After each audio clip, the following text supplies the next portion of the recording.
Hello students, welcome to Edumantra. আমি তোমাদের চিন্ময় sir. সামনেই কিন্তু WBCS এর প্রিলিমিনারি পরীক্ষা, সেটা মার্চ মাসে হোক বা না হোক। এইটা নিয়ে আমার মনে হয় ডিসকাস করার কোনো প্রয়োজন নেই। যদিও মার্চ মাসে পরীক্ষা হয় তাহলেও তোমাকে পড়তে হবে, আর যদি মার্চ মাসে পরীক্ষা না হয়, যদি পরীক্ষা পিছিয়ে যায়, সেক্ষেত্রেও তোমাকে পড়তে হবে। তো এই কারণে আমি ঠিক করেছি যে তোমাদের সাথে আমাদের এডুমন্ত্রের বাকি আরও অন্যান্য টিচাররা যারা রয়েছেন, তোমাদের সঙ্গে WBCS এর প্রিলিমিনারি স্পেশাল আমরা বেশ কিছু জিকে আমরা তোমাদের সঙ্গে শেয়ার করব MCQ স্বরূপ। ঠিক আছে? মূলত এটা ধরে রাখো একটা কাইন্ডস অফ প্র্যাকটিস ব্যাচ হবে, তো যেখানে আমি তোমাদেরকে জিকে কারেন্ট অ্যাফেয়ার্স করাবো এবং তার সঙ্গে পলিটি ইকোনমি করাবো এবং তোমাদেরকে আমি হিস্ট্রি করাবো। ঠিক আছে? MCQ থ্রু দিয়ে, যেগুলো WBCS এর প্রিলিমিনারির জন্য ভেরি মাচ ইম্পর্টেন্ট, সেগুলো তোমাদেরকে করাবো এবং সেগুলো এক একটা সিরিজ করে করে তোমাদেরকে আমরা দিয়ে যাবো, প্রোভাইড করে যাব। তোমরা যদি কেউ সিরিয়াস অ্যাসপিরেন্ট থাকো, যার মনে হবে যে এটা আমার প্রয়োজন লাগতে পারে, করতে পারো। ঠিক আছে? তো আজকে আমি তোমাদেরকে শুরু করছি জিকে দিয়ে। ওকে? আচ্ছা, এই জিকে গুলো আমি কিভাবে তোমাদেরকে করাবো সেটাও আমি তোমাদেরকে বলে দিই। এটা মূলত কি করব, মাস ধরে ধরে আমরা পড়বো। ঠিক আছে? তো আজকে আমি তোমাদের সেপ্টেম্বর মাসের কারেন্ট অ্যাফেয়ার্স তোমাদেরকে করাবো। এবারে WBCS সহ অন্যান্য যে কোনো পরীক্ষাতে এই যে কারেন্ট অ্যাফেয়ার্স এবং জিকে সেকশনের মধ্যে, কারেন্ট অ্যাফেয়ার্সের প্রশ্ন তো আমরা চিনি, জিকে থেকে যে প্রশ্নগুলো থাকে না, সেগুলো বেশিরভাগ প্রশ্নই কিন্তু দেখবো যে যেগুলো কারেন্ট অ্যাফেয়ার্সে আসা প্রশ্ন। ঠিক আছে? বিভিন্ন সময় নিউজে ছিল বলে সেগুলো কিন্তু তোমাকে জানতে চেয়েছে। ঠিক আছে? তো এই কারণে আমি এই কারেন্ট অ্যাফেয়ার্সের কথাটা আমি বললাম না, এটাকে আমি জিকে এবং কারেন্ট অ্যাফেয়ার্স দিলাম। ওই মাসে যে মানে জিকে গুলো নিউজে এসেছিল সেগুলোকে আমরা কভার করব। ঠিক আছে? তো এইভাবে আমরা ধীরে ধীরে পড়ে যাই। সেপ্টেম্বর মাস থেকে আমি শুরু করলাম। তোমরা যদি চাও, আমার মোটামুটি একটা র্যাডার আছে যে লাস্ট 6 মাসের জিকে এবং কারেন্ট অ্যাফেয়ার্স তোমাদেরকে খুব ভালো করে করাবো। ঠিক আছে? তো সেপ্টেম্বর, অক্টোবর, নভেম্বর, ডিসেম্বর, জানুয়ারি, ফেব্রুয়ারি, মার্চ যদি হয় আর কি, বা ফেব্রুয়ারি পর্যন্ত আমি তোমাদের করাবো। এরপরে যদি মনে হয় পিছিয়ে পিছিয়ে যাবো। ঠিক আছে? কিন্তু এই সেপ্টেম্বর থেকে আমি আপাতত তোমাদেরকে করাচ্ছি, তোমরা শুরু তো করো।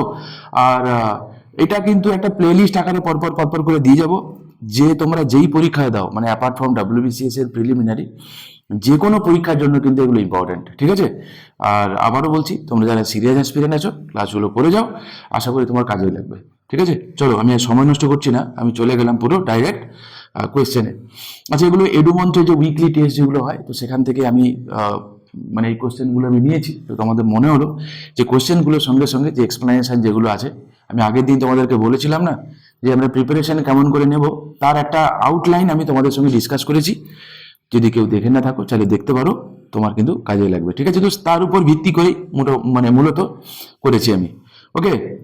তো এক একটা এপিসোডে দেখি মোটামুটি সময় কিরকম লাগছে। মোটামুটি 25টা বা 50টা আমি MCQ তোমাদের সঙ্গে শেয়ার করব। ঠিক আছে? কিন্তু এটা রেগুলার করে যাব। ঠিক আছে? হয় 25টা বা 50টা করে। ওকে? ডিপেন্ড করছে তোমার ধৈর্য কত সময় থাকছে তার উপর। তোমরা যদি মনে করো যে ম্যারাথন বা একটু লম্বা হলেও হয়, আমাকে কমেন্ট করে জানিও। তোমরা তো কেউ কমেন্ট করো না। যদি কমেন্ট করে জানাও তোমাদের যদি রিকোয়ারমেন্ট থাকে, তাহলে সেটা আমি ভেবে দেখবো পরে। ঠিক আছে? তো চলো শুরু করি। প্রথম প্রশ্ন কি দিয়েছে আমরা একটুখানি দেখে নিই। দেখো, প্রথম প্রশ্ন কি দিয়েছে, এখানে আনসার দেওয়াই আছে। আমার কাজ কি বলতো, তোমাকে খালি রিভাইজ করা। ঠিক আছে? এবং এই গল্প করে করে তোমাকে বলবো, তুমি খালি মনে রাখবে, এটাই আমার কাজ। আবারও জানি যে এখানে কোয়েশ্চেন রয়েছে, এখানে আনসারও দেওয়া রয়েছে, তাহলে এখানে আমার কাজ কি, তাই না? আমার কাজ হচ্ছে তোমাকে রিভিশন করিয়ে দেওয়া। ঠিক আছে? এবং তোমাকে আমি গল্প করে করে বলবো, তুমি সেই গল্পগুলো মনে রাখবে। বাস, চলো দেখা যাক, যা হবে যা হবে না দেখা যাবে। ঠিক আছে? তো আমাদের টার্গেট হচ্ছে যে জিকেতে মোটামুটি ভাবে 25-এর মধ্যে যাতে 20+ স্কোর আমি করে আসতে পারি। ঠিক আছে? 25-এর 25 তো আমি বলতে পারি না, সম্ভব না, আমি বলবো না, আমি কথাও দিব না যে 25-এ তোমাকে আমি 25 পাইয়ে ছাড়বো। তা নয়, 25-এ যাতে যাতে আমরা অ্যাটলিস্ট 20 নম্বর পেতে পারি, তো সেই দিকে আমি অন্ততপক্ষে আমি আমার 100% দেবো। ঠিক আছে? তোমরাও তোমাদের 100% দিও, বাকি যা হবে দেখা যাবে। আগে পড়া যাক। ঠিক আছে? চলো, প্রথম প্রশ্ন দিয়েছে যে Swami Vivekananda delivered his historic address at the world parliament of religions in which year. আচ্ছা, কোশ্চেনটা দেখলে মনে হবে কি, যে কোশ্চেনটা দেখলে মনেই হবে যে এটা একটা জিকের প্রশ্ন। স্বাভাবিক কথা, ঠিক? কিন্তু বিশ্বাস করো, এটা কিন্তু একটা কারেন্ট অ্যাফেয়ার্সেরও প্রশ্ন। তার কারণ এই যে দিনটা, স্বামী বিবেকানন্দ কোন দিন না, 11ই সেপ্টেম্বর, মনে রাখবে, 11ই সেপ্টেম্বর 1883 সালে। ওকে? এটা ইটসেলফ আবার একটা জিকে। কি বললাম না, 11ই সেপ্টেম্বর 1893 সালে কি করেছিল না আমাদের স্বামী বিবেকানন্দ, তাই না? আমরা জানি কি যে শিকাগোতে যে ধর্ম সম্মেলন হয়েছিল না সেই দিনটা, ঠিক এই কারণে আমরা এই 11ই সেপ্টেম্বর দিনটাকে আমরা দিগ্বিজয় দিবস হিসাবে পালন করি। ঠিক আছে, কি বললাম? আমরা দিগ্বিজয় দিবস হিসাবে পালন করি, যেহেতু এটা সেপ্টেম্বর মাসের কারেন্ট অ্যাফেয়ার্স থেকে করাচ্ছি আমি, এই কারণে ইম্পর্টেন্ট। দেখলে তো জিকে, তো কারেন্ট অ্যাফেয়ার্সের সঙ্গে জিকে কে আমরা মেলবন্ধন করে পড়বো, তাহলে তোমাদের লোড অনেক কমে যাবে। বিশ্বাস করো, তোমরা কে কেমন জিকে পড়ো আমি জানি না, একবার না একটুখানি কারেন্ট অ্যাফেয়ার্সের চোখ দিয়ে জিকে পড়ে দেখো, ঠিক আছে? দেখো তো কেমন লাগে। ঠিক আছে, চলো নেক্সট কোশ্চেন কি বলছে।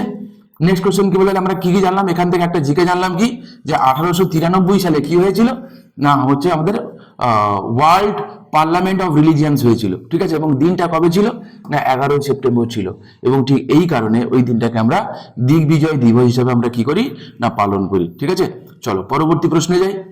Article 343 of the Indian constitution declares which of the following as the official language of India. ঠিক আছে, প্রথমে বলে নি যে আমাদের দেশের কোনো রাষ্ট্রীয় ভাষা নেই। ঠিক আছে, আমাদের দেশের একটা অফিসিয়াল ল্যাঙ্গুয়েজ আছে, এবং তোমাদেরকে বলে রাখি 14ই সেপ্টেম্বর, কবে বললাম আমি, মাথায় রাখবে, 14ই সেপ্টেম্বর, ওকে, 1949-এ 1949 সালের 24শে সেপ্টেম্বর কি হয় না আমাদের কনস্টিটিউয়েন্ট অ্যাসেম্বলিতে ডিবেট হয়। ঠিক আছে, এবং সেখানে এই যে হিন্দি ইন দেবনাগরী স্ক্রিপ্ট, এইটাকে কি করা হয় না আমাদের দেশের অফিসিয়াল ল্যাঙ্গুয়েজ হিসাবে নেওয়া হয়, এবং প্যারালালি 1950 সালের পর থেকে 15 বছরের জন্য ইংরেজিকেও তার সাথে সাথে নেওয়া হয়। বোঝা গেল? এবং সেটাকে আমরা আস্তে আস্তে অ্যামেন্ড করে করে বাড়িয়ে টেনিওরটাকে কন্টিনিউ করছি। কিন্তু আর্টিকেল 343 কি বলে না, আর্টিকেল 343 এটা বলে যে Hindi in the Devanagari script as the official language of the union. তাহলে এখান থেকে আমরা একটা পলিটির কোশ্চেন পেলাম যে আর্টিকেল 343-এ কি রয়েছে, is very very very important একটা আর্টিকেল। ঠিক আছে, আর তার সঙ্গে কি শিখলাম আমরা, যে 14ই সেপ্টেম্বর দিনটা কেন ইম্পর্টেন্ট সেটাও আমরা শিখলাম, এবং আমাদের দেশের যে অফিসিয়াল ল্যাঙ্গুয়েজ কি সেটাও আমরা শিখলাম। আমাদের দেশে টোটাল যদি বলে 22, আমাদের 22খানাটা কিন্তু টোটাল অফিসিয়াল ল্যাঙ্গুয়েজ রয়েছে। এটা কোথায় দেখতে পাবো তোমরা? এটা কিন্তু খুব সহজ একটা প্রশ্ন, তোমরা কিন্তু এটা তো পারাই যায়। কোথায় রয়েছে বলো? যদি বলে পার্ট, তুমি বলো পার্ট 17-এ রয়েছে, 8 শিডিউলে রয়েছে। ঠিক আছে, এগুলো তো তোমরা জানো, আশা করি কোনো অসুবিধা নেই। অরিজিনালি কতগুলো ছিল? অরিজিনালি 14টা ছিল, তারপরে আবার একটা অ্যাড হয়, তারপরে আবার 3টে অ্যাড হয়, তারপরে আবার 4টে অ্যাড হয়। ঠিক এই রাইট নাও যদি আমি দেখি, তাহলে এই যে প্রথমটা যে অ্যাড হয়েছিল কবে হয়েছিল, এটা হয়েছিল 21st কনস্টিটিউশন অ্যামেন্ডমেন্ট অ্যাক্টে। তারপরে 3টে অ্যাড হয় কবে না 71st কনস্টিটিউশন অ্যামেন্ডমেন্ট অ্যাক্টে। তারপরে আবার 4টে অ্যাড হয় কবে না 92nd কনস্টিটিউশন অ্যামেন্ডমেন্ট অ্যাক্টে। ঠিক আছে, আমি ইচ্ছে করে তোমাদের বললাম না, তোমরা আমাকে কমেন্ট করে করে জানিও তো। ঠিক আছে, ইচ্ছে করে বললাম না, আমি এটা তোমাদের বহুবার করিয়েছি। ঠিক আছে, এবং এই যে একটা বলতে আমি কোন ভাষাটাকে বলেছি, 3টে বলতে আমি কোন ভাষাটাকে বলেছি, আর চল আমি 4টে নয় বলে দিই, বোডো, ডোগরি, মৈথিলি আর সাঁওতালি। ঠিক আছে, আচ্ছা এই 3টে বলে দিই, কোঙ্কনি, মণিপুরি আর নেপালি। ঠিক আছে, তাহলে তুমি আমাকে বলো এই একটা কি ছিল। ঠিক আছে, তোমাদেরকে প্রশ্ন করলাম, পারলে তোমরা উত্তর দিও। চলো নেক্সট প্রশ্ন কি বলছে দেখি। বলছে হিন্দি দিবস is celebrated every year on. তো এই হিন্দি দিবসটা আমরা কবে পালন করি? তো কবে পালন করি আমি এখনই তোমাদেরকে বললাম, যে 14ই সেপ্টেম্বর দিনটাতে আমরা কি করি না হিন্দি দিবস পালন করি। কেন সেটাও আমি তোমাদের বললাম, যে কনস্টিটিউয়েন্ট অ্যাসেম্বলি ডিবেট যেটা হয়েছিল সেটাই হয়েছিল 14ই সেপ্টেম্বর 1949 সালে, এবং সেখানে কি করা হয় না আমাদের হিন্দি ইন দেবনাগরী স্ক্রিপ্ট কি হবে না আমাদের দেশের অফিসিয়াল ল্যাঙ্গুয়েজ হবে। বারবার করে বলছি। ঠিক, নেক্সট প্রশ্ন। Engineers day in India is observed every year on which date. ঠিক আছে, তো বলছি ইঞ্জিনিয়ার্স ডে আমরা কবে পালন করি? খুবই সহজ একটা প্রশ্ন, খুবই ইম্পর্টেন্ট একটা প্রশ্ন। আমি তোমাদের সবসময় বলি যে প্রত্যেকটা ডে না কিছু গল্প আছে, ইতিহাস আছে। তো চলো এরকম করতে করতে আমরা পড়ে নিই। দেখো ইঞ্জিনিয়ার্স ডেটা আমরা পালন করি কবে বলতো? 15ই সেপ্টেম্বর দিনটা। কেন 15ই সেপ্টেম্বর আমরা ইঞ্জিনিয়ার্স ডে পালন করি? না, এটাও ভেরি মাচ ইম্পর্টেন্ট, তোমরা আশা করি জানো, এম বিশ্বেশ্বরাইয়ের জন্মদিন। ঠিক আছে, তোমরা কেউ ভদ্রাবতী আয়রন অ্যান্ড স্টিল ইন্ডাস্ট্রির নাম নিশ্চয়ই শুনে থাকবে। ঠিক আছে, তো সেটা কোথায়? বিশ্বেশ্বরাইয়া আয়রন অ্যান্ড স্টিল কোম্পানি কোথায় রয়েছে? কর্ণাটকে রয়েছে। তো সেই ব্যক্তির কথা বলছি আমি। ঠিক আছে, এম বিশ্বেশ্বরাইয়ার জন্মদিন। ওকে, তো তার জন্মদিনকে স্মরণ করে রাখার জন্য আমরা কি করি? না, আমরা ইঞ্জিনিয়ার্স ডে ইন ইন্ডিয়া বা ন্যাশনাল ইঞ্জিনিয়ার্স ডে হিসেবে আমরা কি করি? না, পালন করি। ঠিক আছে, তো কার জন্মদিন? আবার বলছি, এম বিশ্বেশ্বরাইয়া। ঠিক আছে, মাথায় রাখবে। এবং এম বিশ্বেশ্বরাইয়াকে ভারতরত্ন অ্যাওয়ার্ড দেওয়া হয়েছিল কবে? 1955 সালে। ঠিক আছে, 1955 সালে। আর এই ভারতরত্ন যেটা, এটা ভারতবর্ষের কি হাইয়েস্ট সিভিলিয়ান অ্যাওয়ার্ড। ওকে, এবং এইটা ইন্ট্রোডিউস হয়েছিল কত সালে? না, এটা ইন্ট্রোডিউস হয়েছিল 1954 সালে। তো প্রথম 3জন ব্যক্তি ভারতরত্ন পেয়েছিল। দেখো, আমি একা শুধু পড়ি যাবো বললে হবে না, তোমাদেরকেও পার্টিসিপেট করতে হবে। ওকে, তো এই 3জন ব্যক্তির নাম কি কি? ঠিক আছে, কি বললাম? প্রথম যে 3জন ব্যক্তি ভারতরত্ন পেয়েছিল, সেই 3জন ব্যক্তির নাম কি? তোমাদের হোমওয়ার্ক রইল। ঠিক আছে, চলো নেক্সট, পরের প্রশ্ন আসো। পরের প্রশ্ন কি বলছে? World ozone day is observed every year on which date? তো বলছে ওয়ার্ল্ড ওজোন ডে কবে পালন করা হয় সেটা জানতে চেয়েছে। দেখো, ওয়ার্ল্ড ওজোন ডে পালন করা হয় 16ই সেপ্টেম্বর দিনটাতে।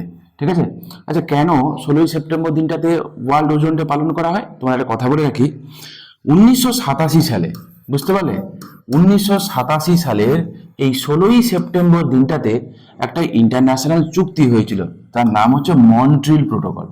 ঠিক আছে, তো এই মন্ট্রিল প্রোটোকলটা যেটা হয়েছিল, এটা কিন্তু ওজোনকে প্রোটেকশন দেওয়ার জন্য করা হয়েছিল। তো এটাকে মনে রাখার জন্য বা স্মরণ করার জন্য আমরা এই 16ই সেপ্টেম্বর দিনটাতে আমরা কি করি? ওয়ার্ল্ড ওজোন ডে হিসাবে আমরা কি করি? পালন করি। আচ্ছা, ওজোন কি? ওজোন হচ্ছে একটা অ্যালোট্রপস অফ অক্সিজেন, তোমরা ডেফিনেটলি জানো। এটাকে যে পরিমাপ করা হয় সেটা হচ্ছে ডবসন ইউনিটে। আর হচ্ছে ওজোন হোলের সন্ধান পাওয়া গেছিল কোথায়? পরীক্ষাতে কখনো কখনো আসে, এটা পাওয়া গেছিল আন্টার্কটিকাতে। ঠিক আছে, আর একটা কথা, যে এই ওজোনকে কি বলা হয়?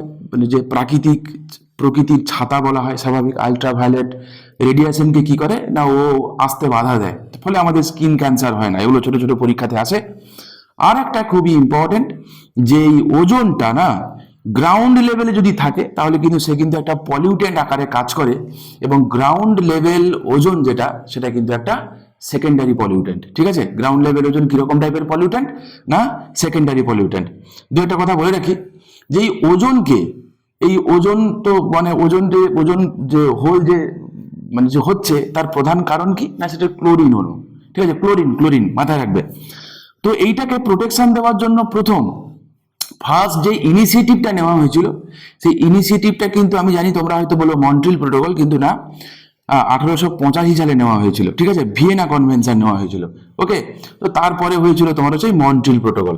এই কথাগুলো তোমরা মনে রাখবে রিলেটেড টু ওজোন, এগুলো পরীক্ষায় আসে। একটা কথা যেটা না বললে নয়, যে ওজোনকে আমি কোথায় দেখতে পাবো? ঠিক আছে, এটা মাথায় রাখবে, যে ওজোনকে আমরা খুঁজে পাবো কোথায়? লোয়ার স্ট্র্যাটোস্ফিয়ারে। ঠিক আছে, কোথায় দেখতে পাবো? লোয়ার স্ট্র্যাটোস্ফিয়ারে আমরা দেখতে পাবো। নেক্সট চলো, the theme of world ozone day 2025 is. তো এই বছর ওয়ার্ল্ড ওজোন ডে এর থিম কি আছে? ঠিক আছে, তো থিম কি আছে? From science to global action. এই বছরের থিম আছে, এই বছর মানে 2025 সালের থিম রয়েছে কি? From science to global action. ঠিক আছে, এবং এই থিমটা ডিক্লেয়ার করেছে কে? এই থিমটা ডিক্লেয়ার করেছে United Nations Environment Programme, UNEP. এবং এই ইউএনইপির হেডকোয়ার্টার কোথায় রয়েছে? কেনিয়ার নাইরোবিতে রয়েছে। ঠিক আছে, কেনিয়ার নাইরোবিতে রয়েছে। এগুলো মাথায় রাখবে বাবা, পরীক্ষার জন্য কিন্তু খুবই ইম্পর্টেন্ট। পরবর্তী প্রশ্ন, আচ্ছা বলছে which of the following amendments or treaties expended the Montreal protocol two include reduction of hydrofluorocarbon? তো বলছে নিচের কোন ট্রিটিটা নেওয়া হয়েছিল যেটা মন্ট্রিল প্রোটোকলকে এক্সটেন্ড করার জন্য? স্পেসিফিক্যালি কাদেরকে, যে আমার মানে কোন কোন এমিশনটাকে কম করার জন্য? ওকে, সেটা বলে দিয়েছে আবার কোনটা সেটা, যে হাইড্রোফ্লুরোকার্বন এমিশনকে কম করার জন্য মন্ট্রিল প্রোটোকলের এক্সটেন্ডেড স্বরূপ কোন ট্রিটি বা কোন চুক্তিটা বা কি করা হয়েছিল সেটা জানতে চেয়েছে। এটা আমার কি হবে? না, হয়ে যাবে কিগালি অ্যামেন্ডমেন্ট। কবে হয়েছিল কিগালি অ্যামেন্ডমেন্ট? 2016 সালে। এটা খুবই ইম্পর্টেন্ট বাবা, পরীক্ষাতে এমনি আসতে পারে যে কিগালি অ্যামেন্ডমেন্টটা কার সঙ্গে রিলেটেড। ঠিক আছে, তো মাথায় রাখবে রিডাকশন অফ হাইড্রোফ্লুরোকার্বন। ঠিক আছে, দেখো বাবা, তোমরা যদি চাও সত্যি সত্যি WBCS এর অফিসার হতে না, তাহলে কিন্তু সেই লেভেলের পড়াশোনাও করতে হবে।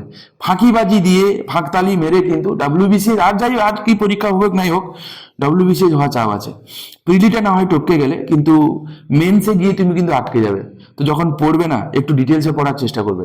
ওকে, এনভায়রনমেন্ট ইকোলজি সবই ইম্পর্টেন্ট। তাই এই জিকের ভেতরে কিন্তু আমি সবই দেখেছি। পলিটি আছে, ইকোনমি আছে, হিস্ট্রি আছে, জিওগ্রাফি আছে, এনভায়রনমেন্ট আছে, সবই রয়েছে। ঠিক আছে, তো ক্লাসগুলো তোমরা করো, তোমাদের কাজেই লাগবে গো। দেখো, এই অ্যামেন্ডমেন্ট যেটা নেওয়া হয়েছিল, অ্যামেন্ডমেন্ট করে বলা হয়েছে কি, যে 2100 সালের মধ্যে আমরা কি করব না, projected to prevent up to 0.4 degree centigrade of global warming. ঠিক আছে, তাহলে 0.4 ডিগ্রি সেন্টিগ্রেড গ্লোবাল ওয়ার্মিং আমরা কি করব না, আমরা প্রিভেন্ট করব। আপ টু বলেছে 0.4 degree centigrade global warming by 2100 সালের মধ্যে। ঠিক আছে, এটাই ছিল কিগালি অ্যামেন্ডমেন্ট, মাথায় রেখো।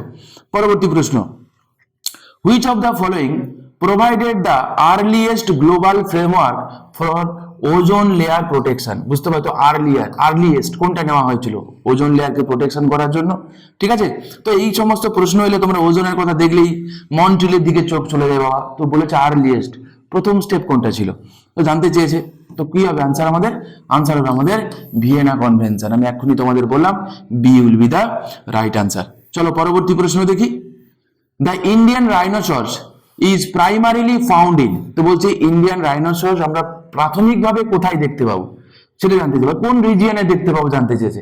আচ্ছা, বলতে রাইনোসর না মূলত ইন্ডিয়ান সাবকন্টিনেন্ট গুলোতে পাওয়া যায়, মানে ইন্ডিয়াতে, তারপরে তোমার হচ্ছে কিছুটা তোমার হচ্ছে নেপালে, তারপরে কিছুটা হচ্ছে ভুটানে। মূলত যদি আমি দেখি যে গঙ্গা ব্রহ্মপুত্র ভ্যালি, এই যে জায়গাটা স্পেসিফিক্যালি ব্রহ্মপুত্র ভ্যালি, ঠিক আছে, এই জোনটাতে আমরা কি দেখতে পাবো হচ্ছে তোমার হচ্ছে রাইনোসরকে আমরা দেখতে পাবো। ঠিক আছে, তো আমি দেখো এখানে তো বলাই আছে Brahmaputra valley and north Bengal. ঠিক আছে, এখানে আমরা কি দেখতে পাবো না, ইন্ডিয়ান রাইনোসরসকে আমরা দেখতে পাবো। ফর ইওর কাইন্ড ইনফরমেশন, যে প্রজেক্ট রাইনো কবে নেওয়া হয়েছিল? প্রজেক্ট রাইনো নেওয়া হয়েছিল 1987-এ। ঠিক আছে, যেমন ধরো প্রজেক্ট, আমি যদি বলি প্রজেক্ট এলিফ্যান্ট কবে নেওয়া হয়েছিল? 1992। দেখো কয়েকদিন আগে রাজধানী এক্সপ্রেসের ধাক্কায় কতগুলো হাতি মারা গেছে। আর হাতি তোমরা বুঝতেই পারছো যে এটাকে প্রোটেকশন দেওয়ার জন্য অনেকগুলো এলিফ্যান্ট করিডোর আমাদের দেশে রয়েছে, বুঝতে পারছো। তো এই রিলেটেড যখন কোনো নিউজ যখন আমরা পড়বো না, তখন কিন্তু সেগুলো পরীক্ষার জন্য খুবই ইম্পর্টেন্ট হয়ে যায়। ওকে, আমাদেরকে পড়তে হবে। তো প্রজেক্ট এলিফ্যান্ট হলো, তাহলে মাথায় রাখবো আমরা তাহলে কি, যে প্রজেক্ট টাইগারের কথা যদি বলি, তো প্রজেক্ট টাইগার হয়েছিল 1973-তে। ঠিক আছে, আর একটা হচ্ছে প্রজেক্ট ক্রোকোডাইল, হ্যাঁ, সেটা হয়েছিল কবে? 1975-এ। তো এগুলো মনে রাখো, এগুলো পরীক্ষায় আসে আর কি। ঠিক আছে, এবং প্রজেক্ট রাইনো যখন নেওয়া হয়েছিল, সেটা প্রথম কাজিরাঙ্গা ন্যাশনাল পার্কে কিন্তু এটা ইমপ্লিমেন্ট করা হয়েছিল। মাথায় কথা বললাম আমি, কাজিরাঙ্গা ন্যাশনাল পার্ক, এটা ইটসেলফ ভেরি মাচ ইম্পর্টেন্ট, যে প্রজেক্ট রাইনো লঞ্চ করা হয়েছিল প্রথম কোথায়, সেটা হচ্ছে কাজিরাঙ্গা ন্যাশনাল পার্কে। কাজিরাঙ্গা ন্যাশনাল পার্ক কোথায় রয়েছে? সেটা কিন্তু আসামে রয়েছে। ঠিক আছে, চলো পরবর্তী প্রশ্ন দেখি। পরবর্তী প্রশ্ন কি বলছে?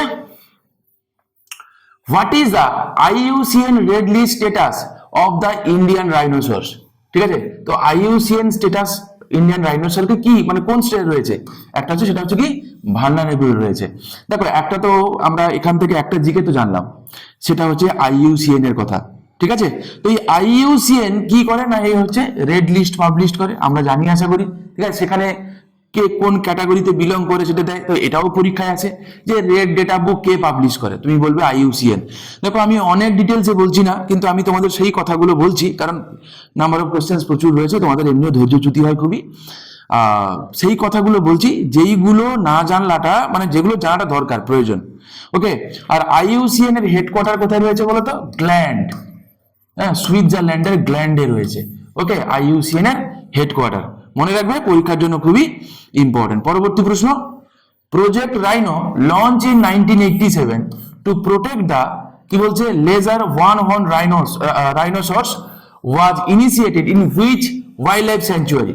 তো বলছে প্রজেক্ট রাইনো, যে আমরা যে লঞ্চ করেছিলাম 1987-এ, তো ওয়ান হর্ন রাইনো গুলোকে প্রোটেক্ট করার জন্য, সেটা কোথায় নেওয়া হয়েছিল? আমি এক্ষুনি তোমাদেরকে বললাম কোথায় নেওয়া হয়েছিল, সেটা হচ্ছে কাজিরাঙ্গা ওয়াইল্ড লাইফ স্যাঞ্চুয়ারি।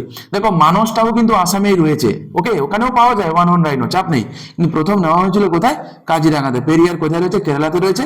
আর জিম করবেট রয়েছে কোথায়? উত্তরাখণ্ডে রয়েছে, ঠিক আছে। আর জিম করবেট যেটা, তো এটা যদি বলে কোন নদীর তীরে রয়েছে, এটাও খুব ইম্পর্টেন্ট, পরীক্ষায় আসে। সেটা হচ্ছে কি? রামগঙ্গা নদীর তীরে রয়েছে, ঠিক আছে। চলো পরবর্তী প্রশ্ন দেখি কি বলেছে। আচ্ছা আচ্ছা, বাই দা ওয়ে আরেকটা কথা বলে রাখি, এই কাজিরাঙ্গা ইজ ইউনেস্কোর ওয়ার্ল্ড হেরিটেজ সাইট, এটাও মনে রাখবে। কাজিরাঙ্গা কি? এটা কিন্তু একটা ইউনেস্কোর ওয়ার্ল্ড হেরিটেজ সাইট, এটাও সত্যি কথা। তাহলে এখান থেকেও আমরা একটা জিকে শিখলাম, কি শিখলাম? যে ওয়ার্ল্ড হেরিটেজ সাইটের যে তকমাটা, সেটা দেয় কে? সেটা দেয় হচ্ছে ইউনেস্কো, ঠিক আছে। আর ইউনেস্কোর হেডকোয়ার্টার কোথায় রয়েছে? ইউনেস্কোর হেডকোয়ার্টার কোথায় রয়েছে? ফ্রান্সের প্যারিসে রয়েছে, ঠিক আছে। ফ্রান্সের প্যারিসে রয়েছে, বেশ মাথায় রাখবে। পরবর্তী প্রশ্ন, which organisation became the first Indian entry to receive the Raman Magsaysay award in 2025? তো বলছে কোন অর্গানাইজেশন, দেখো রামান ম্যাগসাইসে অ্যাওয়ার্ড আমাদের দেশে যিনি পেয়েছিলেন তিনি হচ্ছেন বিনোবা ভাবে। এবং তোমরা জানো তিনি হচ্ছে ভূদান মুভমেন্ট শুরু করেছিলেন। আই হোপ তোমাদের মনে আছে ভূদান মুভমেন্ট, গ্রামদান মুভমেন্ট হয়েছিল পোচমপল্লী ডিস্ট্রিক্ট থেকে উনি শুরু করেছিলেন, ঠিক, ভূদান মুভমেন্ট বিনোবা ভাবে। তো এই বিনোবা ভাবে এই রামান ম্যাগসাইসে অ্যাওয়ার্ড যেটা, এটা চালু হয়েছিল 1957-এ, ওকে। আর আমাদের বিনোবা ভাবেজি তিনি পেয়েছিলেন কবে? 1958-এ পেয়েছিলেন, ওকে, 1958 সালে পেয়েছিলেন। কিন্তু এই প্রথম আমাদের দেশের এই প্রথম এডুকেট গার্ল বলে একটা এনজিও আছে, তারা কি পেয়েছে না এই বছর কোনো অর্গানাইজেশন হিসেবে, ওকে, ভারতবর্ষের প্রথম কোনো অর্গানাইজেশন হিসেবে রমন ম্যাগসাইসে অ্যাওয়ার্ড জিতলো, ঠিক আছে। তো এই কারণে খুবই ইম্পর্টেন্ট, আনসার কি হয়ে যাবে আমার? এডুকেট গার্লস, ঠিক আছে। চলো পরবর্তী প্রশ্ন দেখি কি বলেছে। আচ্ছা, who was the first Indian to receive the Raman Magsaysay award? তাহলে আমাদের আনসার কি হয়ে যাবে? আচার্য বিনোবা ভাবে, ঠিক আছে। তো আশা করি চাপ নেই কোনো, আমি তোমাদেরকে বলে তিনি কবে পেয়েছিলেন? তিনি পেয়েছিলেন 1858 সালে, ঠিক আছে। চলো পরবর্তী প্রশ্ন, why is the Raman Magsaysay award often refer to as the Asian Nobel prize? আচ্ছা থেমে যাও, প্রথমে ইটসেলফ এটা একটা জিকে, হ্যাঁ, যে এশিয়ার নোবেল বলা হয় কোন অ্যাওয়ার্ডকে, ঠিক আছে। এশিয়ার নোবেল বলা হয় কোন অ্যাওয়ার্ডকে? তুমি ডব্লিউবিসিএস এর প্রিলিমিনারি বলো, মেন্সে বলো, এই জাতীয়, দেখো এগুলো তো জিকে, এগুলো হয়তো কারেন্ট অ্যাফেয়ার্স এবার পেয়েছে বলে নিউজে এসছে, কিন্তু এই ঘটনাগুলো কিন্তু এগুলো তো জিকে, বুঝতে পারছো? তো এই জন্য কিন্তু পরীক্ষায় আসে, পরীক্ষায় জিজ্ঞাসাও করেছে তুমি প্রিলিমস দাও, মেন্স দাও, যা দাও, বা অন্যান্য পরীক্ষাগুলো তুমি দাও, ঠিক আছে। এগুলো কিন্তু সমানভাবে খুবই গুরুত্বপূর্ণ, খুবই ইম্পর্টেন্ট, ওকে। আচ্ছা তোমাদের কাজে লাগছে কিনা বা তোমাদের এই কোশ্চেনগুলো তোমাদের কেমন লাগছে, তোমরা চাইলে তোমরা কমেন্ট করে কিন্তু জানাতে পারো, ওকে, যদি মনে করো তো। আচ্ছা এবারে বলছে যে কেন এটাকে এশিয়ার নোবেল বলা হয়? তাহলে এখান থেকে এটা তো শিখলাম যে রমন ম্যাগসাইসে অ্যাওয়ার্ডকে এশিয়ার নোবেল বলা হয়, এটুকু শিখলাম। তাহলে কেন বলা হয় এটাকে? কারণ it is Asia's highest honour recognising leadership, integrity and service, ঠিক আছে। এই কথাটা মাথায় রাখবে, এই কারণে রমন ম্যাগসাইসে অ্যাওয়ার্ডকে কি বলা হয় না এশিয়ার নোবেল বলা হয়, ঠিক আছে। আচ্ছা বলতে পারবে এই রমন ম্যাগসাইসে কে ছিলেন? রমন ম্যাগসাইসে ছিলেন হচ্ছে ফিলিপিন্সের 3rd প্রেসিডেন্ট ছিলেন, মাথায় রাখবে। তাহলে রমন ম্যাগসাইসে অ্যাওয়ার্ড কখনো কখনো পরীক্ষায় জিজ্ঞাসা করে যে রমন ম্যাগসাইসে অ্যাওয়ার্ড দেয় কোন সরকার? তুমি বলবে ফিলিপাইন সরকার দেয়। তো রমন ম্যাগসাইসে ছিলেন হচ্ছে 3rd প্রেসিডেন্ট অফ ফিলিপিন্স, ঠিক আছে। তো এই ছোট ছোট কথা তোমরা একটু মাথায় রাখবে, যথেষ্ট। চলো নেক্সট বলছে হু উইল রিসিভ দ্য দাদা সাহেব Phalke award at the 71st national film award ceremony on September 23rd, 2025? আচ্ছা প্রথমেই আসো, দাদা সাহেব ফালকে অ্যাওয়ার্ডের কথা বলতে গেলে তার প্রথমে জিকে বলি, তারপর কারেন্ট অ্যাফেয়ার্সে আসছি। দাদা সাহেব ফালকে তিনি কে ছিলেন? রাজা হরিশ্চন্দ্রের কথা মনে আছে? ভারতবর্ষের প্রথম নির্বাক চিত্র, তার নাম ছিল রাজা হরিশ্চন্দ্র, হয়েছিল কবে? 1913 সালে, তাই তো। আর প্রথম সবাক চিত্র ছিল আলমারা, এবং সেটা হয়েছিল কবে? 1931 সালে। এগুলো পরীক্ষায় কিন্তু আসে। প্রথম টেকনিকালার সিনেমা ভারতবর্ষে, তার নাম ছিল কি ঝাঁসি কি রানী, এগুলো কিন্তু পরীক্ষায় আসে বাবা। যাকে হোয়াট এভার ইট ইজ, আমি যেটা বলতে চাইছিলাম যে এই দাদা সাহেব ফালকে, তাহলে এই অ্যাওয়ার্ডটা তাহলে কোন ফিল্ডে দেওয়া হবে? তো সিনেমার জন্য দেওয়া হবে, বোঝা গেল কি বললাম? তো দাদা সাহেব ফালকে অ্যাওয়ার্ড প্রথম যিনি পেয়েছিলেন তিনি ছিলেন কিন্তু দেবিকা রানী, ঠিক আছে। দাদা সাহেব ফালকে অ্যাওয়ার্ড প্রথম জিতেছিলেন কে? দেবিকা রানী, এটা মাথায় রেখো, এটা কিন্তু একটা ট্রেডিশনাল জিকে, ঠিক আছে। তাহলে যদি তোমাকে জিজ্ঞাসা করে যে প্রথম মহিলা যিনি দাদা সাহেব ফালকে জিতেছিলেন তার নাম কি, তো সেটাও কিন্তু দেবিকা রানীই হবে, ঠিক আছে।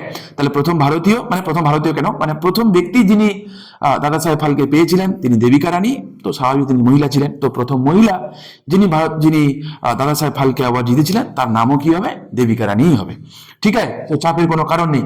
তো বাই দা ওয়ে, তো এই বছর কে জিতেছে জানতে চেয়েছে, সেটা হচ্ছে সাউথ ইন্ডিয়ার মালায়ালাম লেজেন্ডারি সুপারস্টার, তোমরা জানো আশা করি, মোহনলাল, ঠিক আছে, মোহনলাল দেখে থাকবে। আচ্ছা নেক্সট চলো, নেক্সট দেখো, তুমি যদি বলি এবছর এই যে শাহরুখ খান, বিক্রান্ত মেসি, শাহরুখ খান জাওয়ানের জন্য কিন্তু ন্যাশনাল অ্যাওয়ার্ড পেয়েছে, আর বিক্রান্ত মেসি পেয়েছে তোমার হচ্ছে ন্যাশনাল অ্যাওয়ার্ডই পেয়েছে, সেটা কিন্তু তোমার হচ্ছে 12 ফেলের জন্য, ঠিক আছে। চলো পরবর্তী প্রশ্ন কি দেখি কি বলেছে। তাহলে দাদা সাহেব ফালকে কেন দেওয়া হয়, দাদা সাহেব Phalke award is India's highest honour in cinema, ঠিক আছে, মাথায় রাখবে। আচ্ছা চলো, which actors jointly received the best actor award at the 71st national film award, ঠিক আছে। তাহলে কে হবে, আমি এক্ষুনি বললাম, আমি শাহরুখ খান এবং কে, বিক্রান্ত মেসি, ঠিক আছে, শাহরুখ খান এবং বিক্রান্ত মেসি। আর রানী মুখার্জি পেয়েছে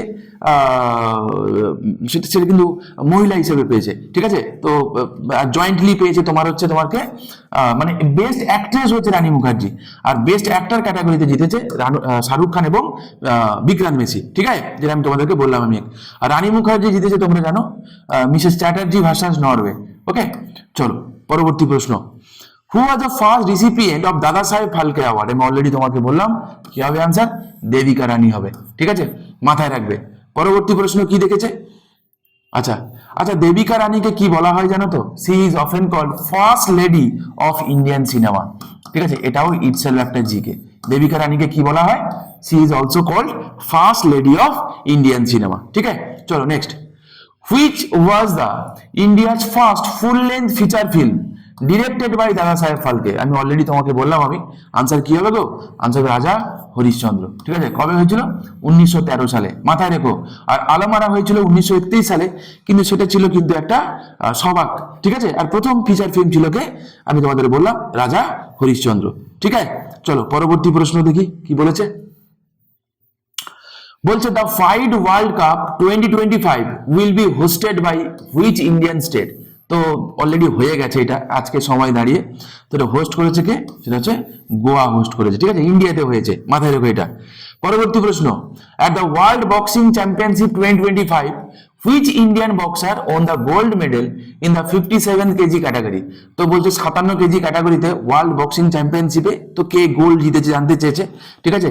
তো তোমরা জানো আশা করি জ্যাসমিন ল্যাম্বোরিয়া জিতেছে, ঠিক আছে, 57 কেজি ক্যাটাগরিতে, এবং 48 কেজি ক্যাটাগরিতে জিতেছে তোমার হচ্ছে মীনাক্ষী হুডা, ঠিক আছে, মাথায় রেখো, মীনাক্ষী হুডা জিতেছে 48 কেজি ক্যাটাগরিতে, এবং 57 কেজি ক্যাটাগরিতে কে জিতেছে বলে আমি, জ্যাসমিন ল্যাম্বোরিয়া। তো এখানে জানতে চাই 57 কেজি ক্যাটাগরিতে কে জিতেছে।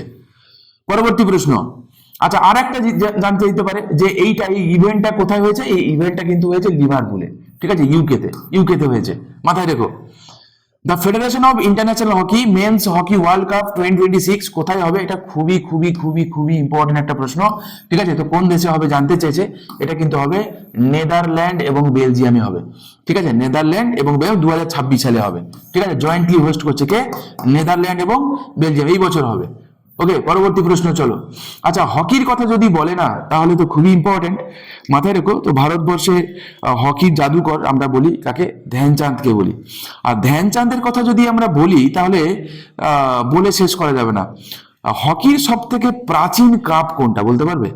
আর বলো তো হকি রিলেটেড যে কটা কাপ আছে সেই কাপগুলোর নাম তোমরা কিন্তু পড়ে, যেমন রঙ্গস্বামী কাপ আছে না, বেটেন কাপ আছে, আগা খান কাপ আছে, সুলতান আজলান শাহ কাপ আছে, না, এই যে কাপগুলোর কথা বললাম এগুলো একটুখানি মনে রেখো, এগুলো কিন্তু পরীক্ষার জন্য খুবই ইম্পর্টেন্ট। তার সঙ্গে এটাও মনে রেখো যে এই ধ্যানচাঁদের কথাটা, যে উনি জন্মেছিলেন 29শে আগস্ট, ঠিক আছে, এবং এই 29শে আগস্ট দিনটাকে আমরা ন্যাশনাল স্পোর্টস ডে হিসেবে পালন করি, ঠিক আছে। কি বললাম আমরা, এই 29শে আগস্ট দিনটাকে আমরা কি পালন করি, ন্যাশনাল স্পোর্টস ডে হিসেবে পালন করি। আর একটা কথা আমরা মনে রাখবো যে ধ্যানচাঁদকে বলা হয় কি, উইজার্ড অফ ইন্ডিয়া, ঠিক আছে, উইজার্ড। আর একটা কথা তোমাদেরকে আমি বলবো যে রাজীব গান্ধী খেলরত্ন পুরস্কার, ওকে, ভারতবর্ষের এই যে স্পোর্টস এর হাইয়েস্ট অ্যাওয়ার্ড যদি বলে, যেমন সিনেমার হাইয়েস্ট অ্যাওয়ার্ড কি ছিল, দাদা সাহেব ফালকে ছিল, ঠিক তেমনি স্পোর্টসের হাইয়েস্ট অ্যাওয়ার্ড যেটা, সেটা হচ্ছে কি মানে ছিল হচ্ছে তোমার রাজীব গান্ধী খেলরত্ন পুরস্কার। তো রিসেন্টলি আমরা দেখবো কি সেটাকে চেঞ্জ করে এখন মেজর ধ্যানচাঁদ খেলরত্ন অ্যাওয়ার্ড রাখা হয়েছে। এই কথাগুলো তোমরা মনে রাখবে, এগুলো কিন্তু পরীক্ষার জন্য কিন্তু খুবই ইম্পর্টেন্ট। পরবর্তী প্রশ্ন, which country will host the 2026 BWF world championship? ঠিক আছে, badminton world federation world championship জানতে চেয়েছে, তো কোথায় হবে? তো তোমরা জানো আশা করি, এটা কিন্তু ইন্ডিয়াতেই হবে। ঠিক আছে, ইন্ডিয়াতে হবে, দিল্লিতে হবে। এটা কিন্তু খুব ইম্পর্টেন্ট বাবা, ওকে, এটা কিন্তু খুবই ইম্পর্টেন্ট, খুবই ইম্পর্টেন্ট দেখতে পাচ্ছি। এবং এর আগে লাস্ট হোস্ট করেছিল ইন্ডিয়া 2009 সালে, হায়দ্রাবাদে হয়েছিল। ঠিক আছে, 2009 পরে মানে প্রথম হচ্ছে 9 পরে। ICC women's T20 world cup 2026 will be held in, তো কোথায় হবে 2026 টি20 ওয়ার্ল্ড কাপ? তোমরা আশা করি জানো কোথায় হবে গো, ইংল্যান্ড হবে। এবং ফর ইওর কাইন্ড ইনফরমেশন একটা কথা বলে রাখি, তো প্রথম উইমেন ওয়ার্ল্ড কাপ মানে হয়েছিল কিন্তু 1973 সালে। আর যেহেতু এবছর আমরা জিতেছি, তো এখান থেকে কিছু স্ট্র্যাটেজিকে এক্সপেক্ট করাই যায়। ঠিক আছে, কিছু এক্সপেক্ট কিন্তু করাই যায়। নেক্সট পরবর্তী প্রশ্ন কি বলছে, the ICC has partner with which company to expand the global reach of women's cricket? ঠিক আছে, তোমরা আশা করি দেখেছো যেদিন আমরা যেদিন ওয়ার্ল্ড কাপ জিতি, মানে মনে আছে সব গুগল পিক্সেলের ওই ফোনগুলো নিয়ে সব সেলফি তুলছিল। তোমাদের যদি মনে থাকে ওই দিনের ওই ঘটনাটা আমরা টিভিতে সবাই দেখেছি, তো মনে থাকবে। তাহলে কে হবে আনসার গো? যদি ভুলে গিয়ে থাকো একবার আরেকবার দেখে নাও, ওয়ার্ল্ড কাপটাও একবার হাইলাইট দেখা হয়ে যাবে। আর আমি যেটা বলছি তোমরা মনে রাখবে। ঠিক আছে, তো এর আনসার কি হবে? গুগল হবে। ঠিক আছে, তো আইসিসি কি করেছে, গুগলের সঙ্গে পার্টনার করেছে, তাই না? কেন না, এই যে ওমেন্স ক্রিকেটকে গ্লোবালি পপুলার করার জন্য, আরো এক্সপ্যান্ড করার জন্য। ঠিক আছে, চলো পরবর্তী প্রশ্ন দেখি কি বলেছে। নেক্সট বলছে, where the 2025 world athletics championship held? ঠিক আছে, তো 2025 সালে ওয়ার্ল্ড অ্যাথলেটিক চ্যাম্পিয়নশিপ কোথায় হয়েছে? এটা হয়েছে কোথায়? টোকিওতে হয়েছে। ঠিক আছে, যথেষ্ট। তো আজকের আমরা এই পর্যন্ত পড়লাম এই 25টা। ঠিক আছে, আগে তোমরা অল্প অল্প করে তোমরা পড়ো, দেখি তোমরা আদৌ রেগুলার তোমরা করো কিনা। তাহলে আমি আস্তে আস্তে এই সংখ্যাটা আমি বাড়িয়ে দেবো। নেক্সট ভিডিওতে আমি বাকি যে কটা আছে সেগুলো আমি তোমাদেরকে করিয়ে দেবো। যদি তোমাদের প্রশ্নগুলো ভালো লেগে থাকে, তোমরা চাইলে চ্যানেলটাকে সাবস্ক্রাইব করতে পারো, লাইক করতে পারো, আর তোমার কোনো বন্ধুকে পাঠিয়ে রাখো। তার যদি কাজে লাগে বা তোমার যদি মনে হয় যে তোমার কাজে লেগেছে, তোমার বন্ধুটিকেও পাঠিয়ে রাখতে পারো, তারও আশা করি কাজে লাগবে। ঠিক আছে, রেগুলার করতে থাকো। আমি তোমাদেরকে কথা দিতে পারি, জিকে কারেন্ট অ্যাফেয়ার্সের অন্তত তোমাদের ভীতি অনেকটা তোমাদের কমে যাবে। একবার ভরসা করে দেখতে পারো। ঠিক আছে, তো চলো এই অবধি আজকে রইলো। দেখা হচ্ছে নেক্সট ভিডিওতে, বাকিগুলো তোমাদের সঙ্গে আমি ডিসকাস করে দেবো। চলো টাটা।